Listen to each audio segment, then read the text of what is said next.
solution in a continuous crystallization operation. The solution is joined by a recycled stream and fed to a vacuum of evaporator where water is removed and the remaining solution is cooled to 30 degrees Celsius, at, at which the solubility of the salt is 0.20 kilogram of potassium dichromate per kilogram of H2O.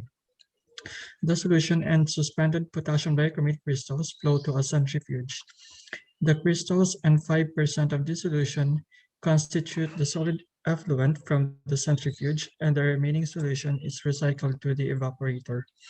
The solid effluent, which contains 98% crystals and 10% entrained solution, is fed to a dryer, where it is contacted with hot air. The remaining water in the effluent is evaporated, leaving pure potassium dichromate crystals. The air leaving the dryer at 90 degrees Celsius and 1 atm with a dew point of 39.2 degrees Celsius. For a production rate of 1,000 kilograms solid potassium dichromate per hour, calculate the required feed rate of 21% solution, the rate of evaporation of water in the evaporator in kilogram per hour, the flow rate of the recycled stream, and the feed rate of air in standard liters per hour. So, we have the given data. So at the feed, we have 0.21 kilogram of potassium dichromate per kilogram plus the 0.79 kilogram of water per kilogram. And then at the mixing point and the evaporator, we have the feed and then the recycled stream. And then the cold stream, we have the temperature at 30 degrees Celsius, and then the solubility, which is 0.20 kilogram of potassium dichromate per kilogram of water. And then at the centrifuge, we have the in components, the solution, and then the suspended potassium dichromate, and then out, which are the suspended potassium dichromate, and then the 5% solution to dryer, and then 95% solution recycled. And then at the dryer, we have the solid effluent composed of 98% of potassium dichromate crystals, and then 10% of solution, and then air. And then the effluent at the dryer, we have the H2O in vapor phase, and then air at 90 degrees Celsius, 1 atm, and with a dew point of 13.2 degrees Celsius. And then the main product is the pure potassium dichromate crystals. So for our basis, we have 1,000 kilogram solid potassium dichromate per hour. And then for the flow chart, so here we have the feed, and then the recycled stream joining at the mixing point, and then these streams are fed to the centrifuge where some water are evaporated, and then the M dot from the centrifuge coming to the dryer, and then some are recycled. And then at the dryer, hot air is fed. So we can actually this the composition leaving the centrifuge are the suspended potassium dichromate and then the solution. So we can know the composition of saturated solution in this stream by considering the solubility of potassium dichromate per water. So we have 0.20 kilogram potassium dichromate over the composition of solution, which is 1 plus 0.20 kilogram of solution, which we have 0.1667 kilogram of potassium dichromate per kilogram of the solution, and then 0.8333 kilogram of water per kilogram of the solution. And then by the relationship, we have a relationship at the dryer outlet gas. So we can use the Raoult's law um, to get um, the molar fraction of water in that outlet. So we have Y2 times the total pressure equals the pressure of water at 39.2 degrees Celsius. So at standard temperature, the standard pressure, we have 1 atm, which is equal to 760 millimeter mercury, and then the pressure of water at 39.2 degrees Celsius is 53.07 millimeter mercury. This data is from the NIST database. So here you can see that the temperature of water at 39.2 degrees Celsius is 53.072 in torr, which is also equal to 53.07 millimeter mercury. So we have Y2 equal to 0.0698 mole of water per mole. And then for the overall potassium dichromate balance on the overall process, we have m dot feed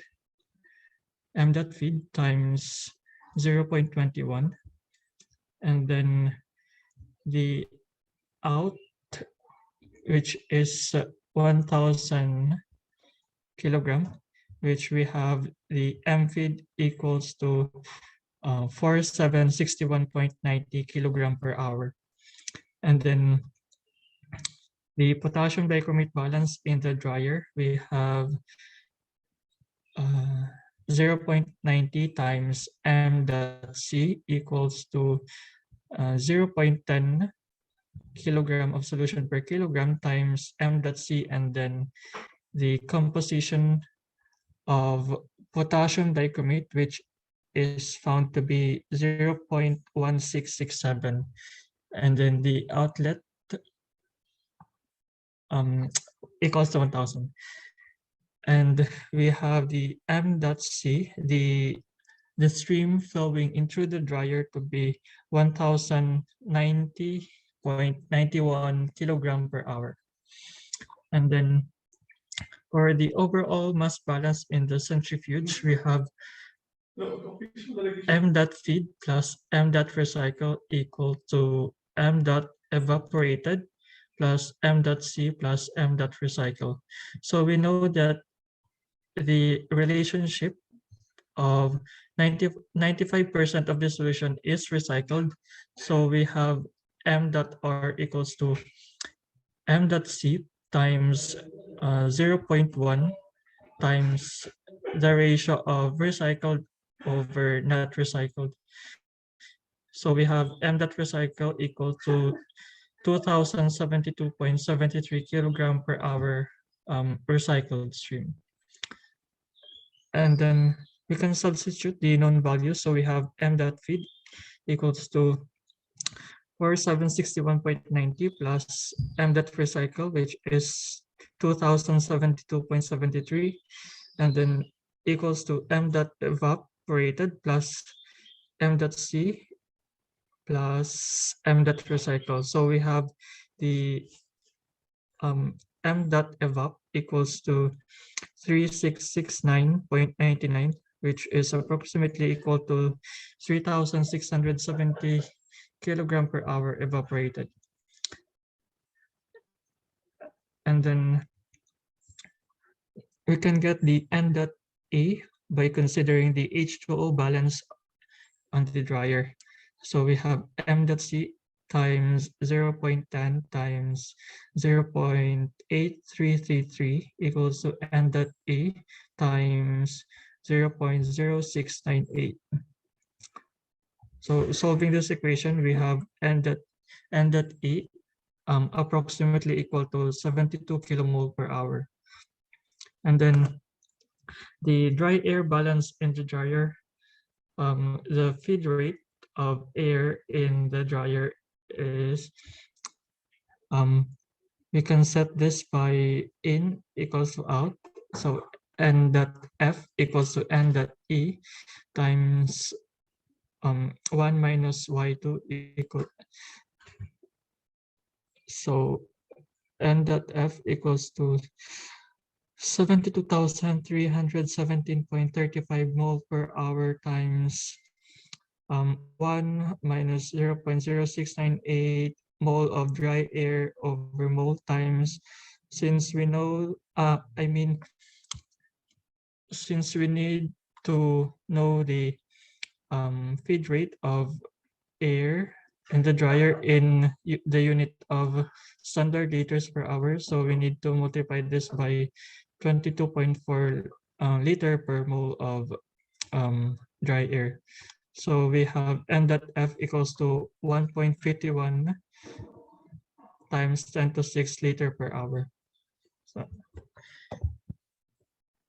that's it, Ajahn.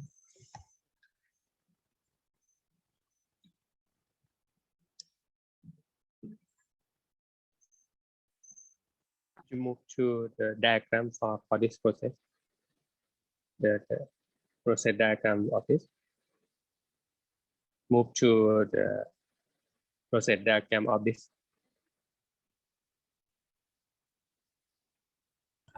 Again, Ajahn. Could you show me the process diagram? Yes. Yeah. Yes. Okay. Okay. For this case, when you talk about the overall balance on centrifuge, I think this not only centrifuge. It should, in the process we have kettlerizer. We have kettlerizer, and also we have the centrifuge. We have 2 units for this. Right. In this case, we have the crystallizer. Right. We have 3 units. We have crystallizer, centrifugation, and dryer. That's right. But for this case, you can mix, you can balance for crystallizer, hard centrifuge. That's right. Can balance like this, or sometimes you can.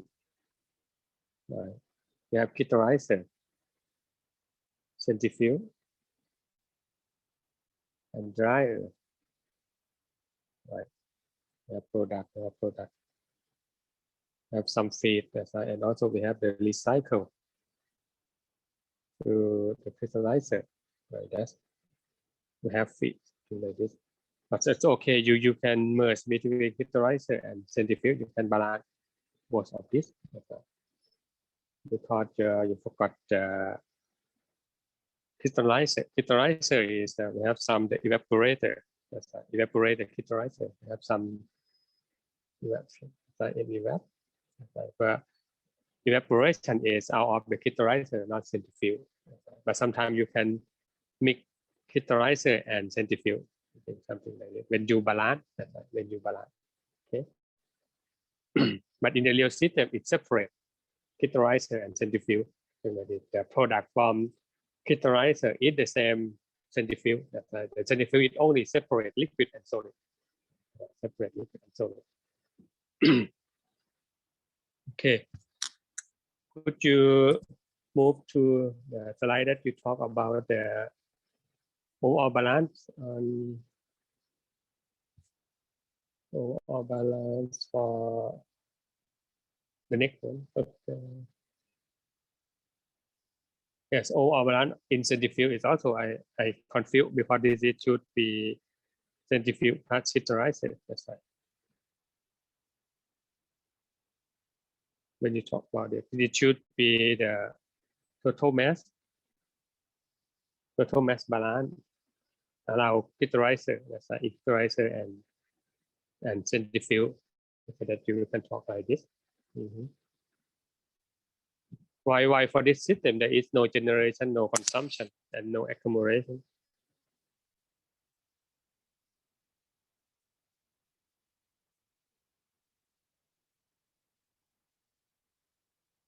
Why for this question or this problem, there is no the generation term, no consumption term, no accumulation term. Because you use only input equal to output, right, for this. Because we only want to recover the potassium dichromate from the aqueous solution agent. Why there is no generation, no consumption? Because the composition of the stream on the going in of the system is also the composition going out of the system agent. So it says here that we have 1,000 kilogram of solid potassium dichromate, and then on the flow chart we also have the 1,000 kilogram of potassium dichromate in solid form going out. Okay, because there is no the new chemical substance generate, that's why in this system there is no new chemical, there is no transformation, that's why from the old chemical to the new chemical, there is no reaction, something like this. Okay, we can cancel the term of generation and consumption because they start from water, that's right, and calcium chromate and also air. Okay, this air still air, water still water, calcium chromate still calcium chromate, but it's only from liquid to solid phase only. There is no new chemical. Okay, that's right, no transformation, no conversion of chemical to another chemical. Okay, there is no generation, there is no consumption. That's right. And what is the assumption why there is no accumulation in this? When we talk about the mass balance, you have to input minus output plus generation minus consumption equal to accumulation. Okay, we can cancel generation and consumption because there is no new chemical, there is no chemical conversion. That's right. And why there is no accumulation term for this problem? What is your assumption?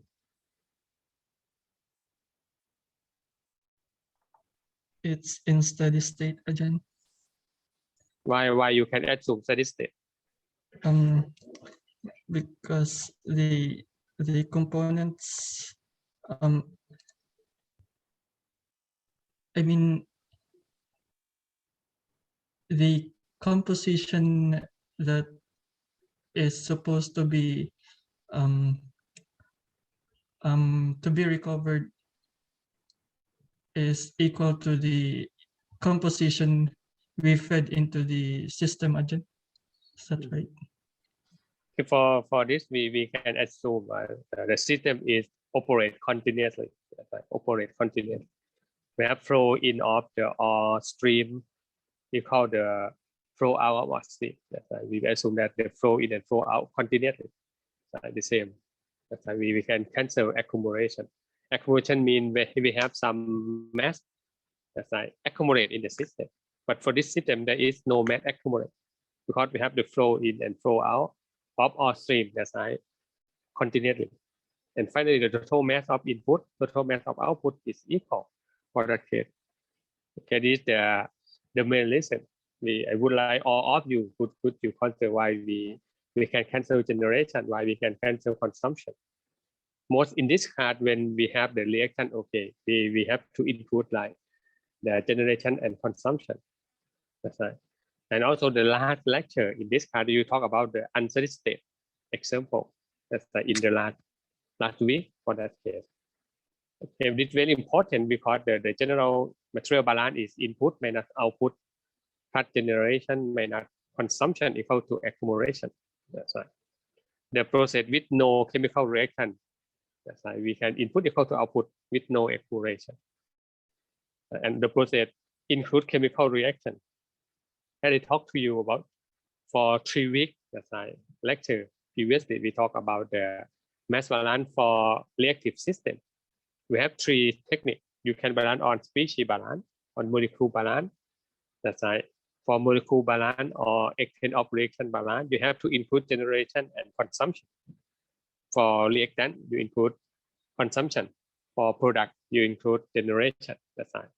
But if you balance based on atomic balance, there is no generation and consumption for considered. That's right, because atomic is balanced already for reactant and product. Okay, for atomic, we only inlet and outlet. Total mass also. This is very, very important for your balance on reaction system. We have 3 techniques. That's right. Atomic balance, species balance, or exchange of reaction. Okay, and also we have the total mass balance or atomic balance. For total mass and atomic, there is no generation, no consumption terms in the equation. What the reason I talked to you in the lecture already. Okay, this is very important.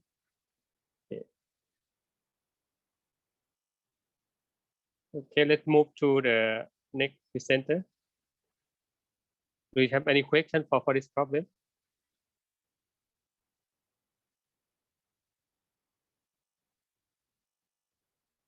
The next, who is the next question?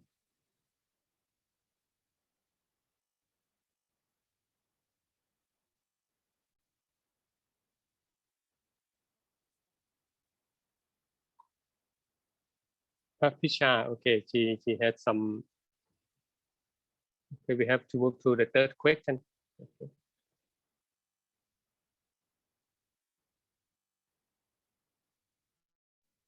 Papisha, she leave the class. Okay, Lika. Okay, I'll share my screen, John. Yes.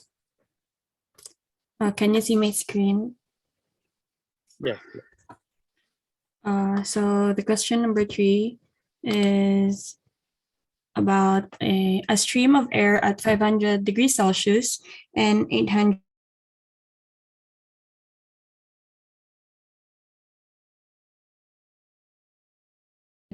35 torr with a dew point of cooled in a spray cooler. A fine mass of liquid water at 25 degrees Celsius is sprayed into the hot air at a rate of 110 grams per second and evaporates completely. The cool air emerges at 1 atm. Calculate the final temperature of the emerging stream, assuming that the process is adiabatic. So the suggestion is to derive the expressions for the enthalpies of dry air and water at the outlet air temperature, substitute them into the energy balance, and use a spreadsheet to solve the resulting fourth-order polynomial equation. So here is my flow chart. So as you can see, we have the 1,515 liter per second air entering the cooler, then the 110.0 gram per second water, and yeah, we have the N1 mole per second. So we have T is equals to 500 degrees Celsius, the pressure is 835 torr, and the dew point is 30 degrees Celsius. So for the water, we have the 25 degrees Celsius.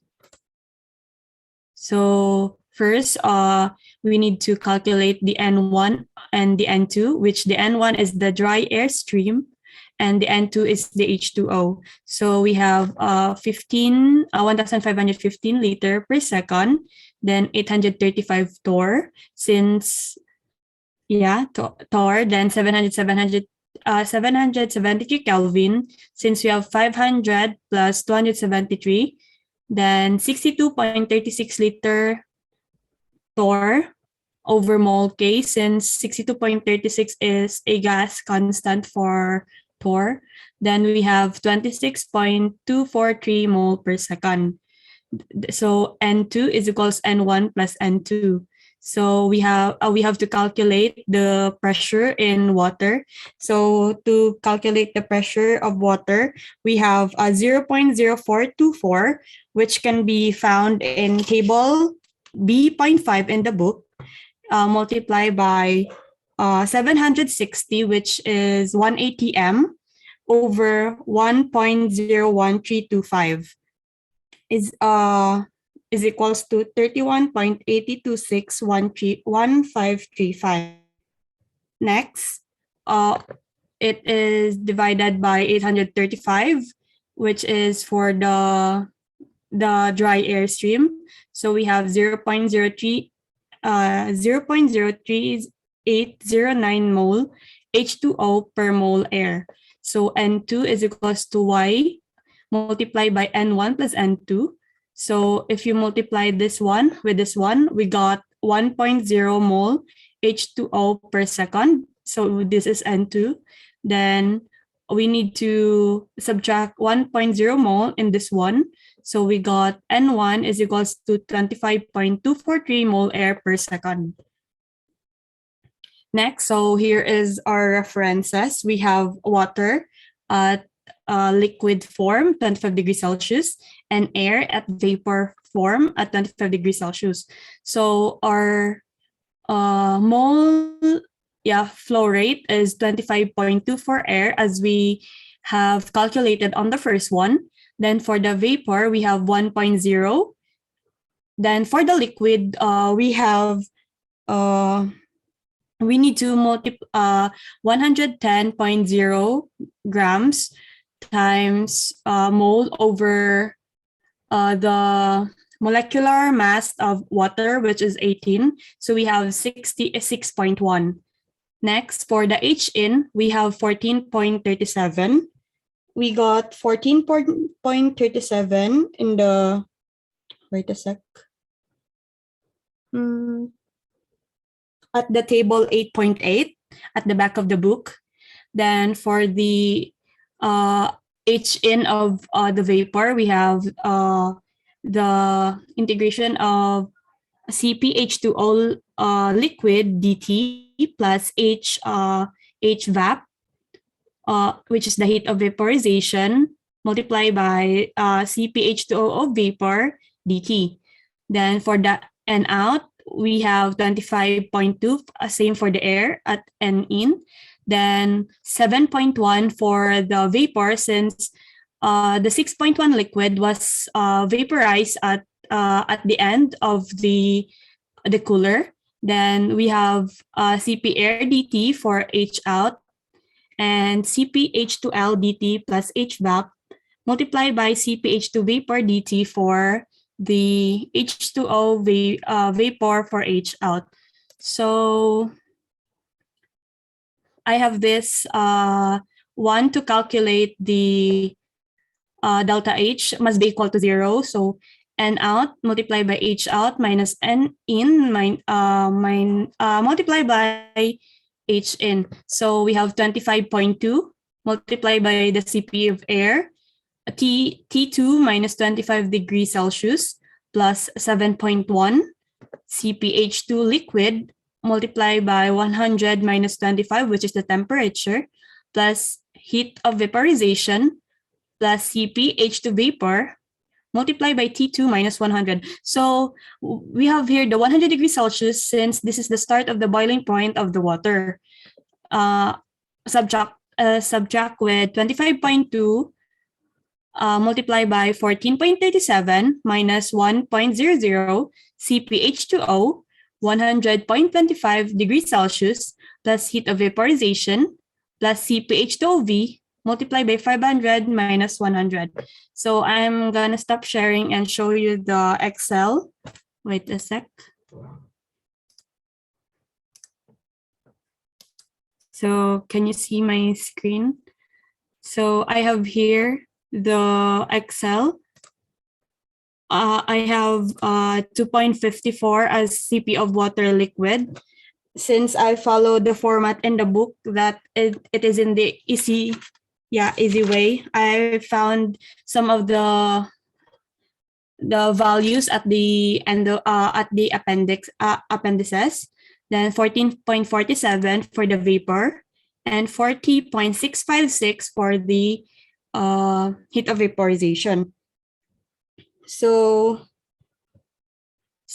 as I plug it in this Excel format, I've got this temperature, the 375.1752. Yes, so that's all, Ajan.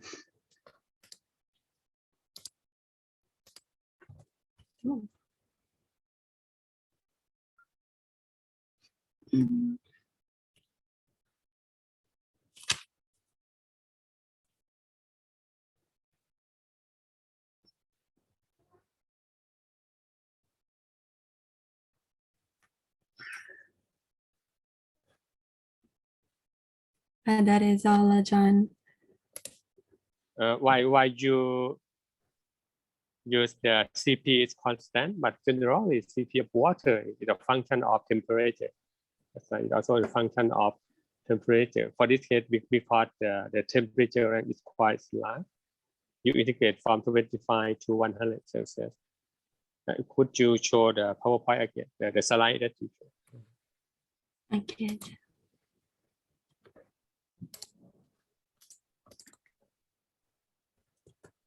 Yes. Okay, put the next slide. Here. Okay. For this case, you integrate from 25 to 100 and 100 to 500 because the temperature is quite large different. Yes. The Cp is difficult to constant. That's it should be Cp is a function of temperature. That's right. The function of temperature is maybe Cp equal to A plus BT plus CT square plus DT over T, something like this. You have to add Cp like this in the integration. That's right, integration. Because it's quite large temperature different because you integrate from 25 to 100. The Cp should be function of temperature. You can open from the appendix. That's right. You can substitute Cp as a function of temperature like this, and then you can integrate. That's right. You can integrate. But for this case, you use constant Cp. Okay. For air and for water. I think it is it's not reasonable to use the constant Cp for this problem because the temperature is quite large different. That's right. Okay, if the temperature is quite small different, like 10 Celsius or less than Celsius, okay, you can use the constant temperature. That's right. The answer is far from the correct answer because I think we get about 140 Celsius, something like this. Because you use the Cp is quite. Okay. Could you back to the slide, previous slide? Here. For this work, you do the material balance already. That's right. You do the material balance already. We have air, we have water in two forms: water in vapor phase and liquid phase. That's right. And outlet we have only the air and vapor. That's right. Yes. And okay, why you select water at 25 at the reference test? John. Yeah. Okay. What? First question. Why you select at water at 25 Celsius at the reference test? Since it was stated in the problem that the liquid water is at 25 degrees Celsius, John, before it became a vapor. Okay, when you select the reference test, sometimes we have to get you can choose the condition in the problem, or you can choose the steam table because the water we have a steam table. Okay, for this case, we don't know the condition about exact liquid such water. Okay, you can choose the inlet, that's right, liquid at the reference state. And why the entropy of the water is 0? The entropy of water here is 0 already because it was entering the dry cooler and it will be transferred into vapor, John. That's why it will be equal to 0. If the reason is because we shoot the liquid water at inlet at the reference state. Okay, for the reference state, we can shoot h equal to 0 for the reference state. That's right. This for reference state. Okay, it is reference state at the 0. That's right. And you reference to 25 Celsius. Why you reference at 25 Celsius at the reference state? 25 Celsius.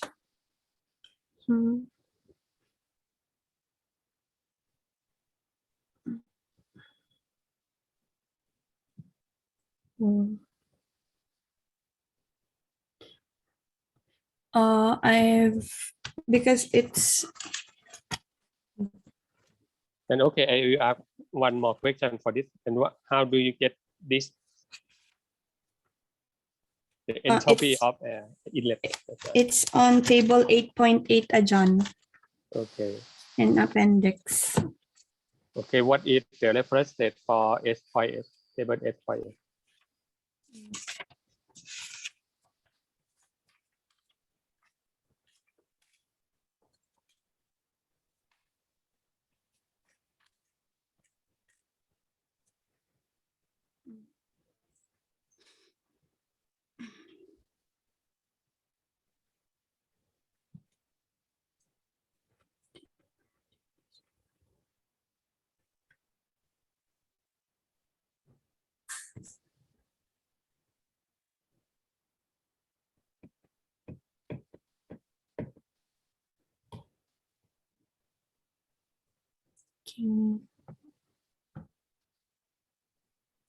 Air is 25 degrees Celsius, John, also because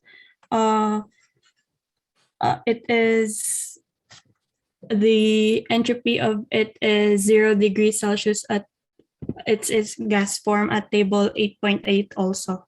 Same with the H2O.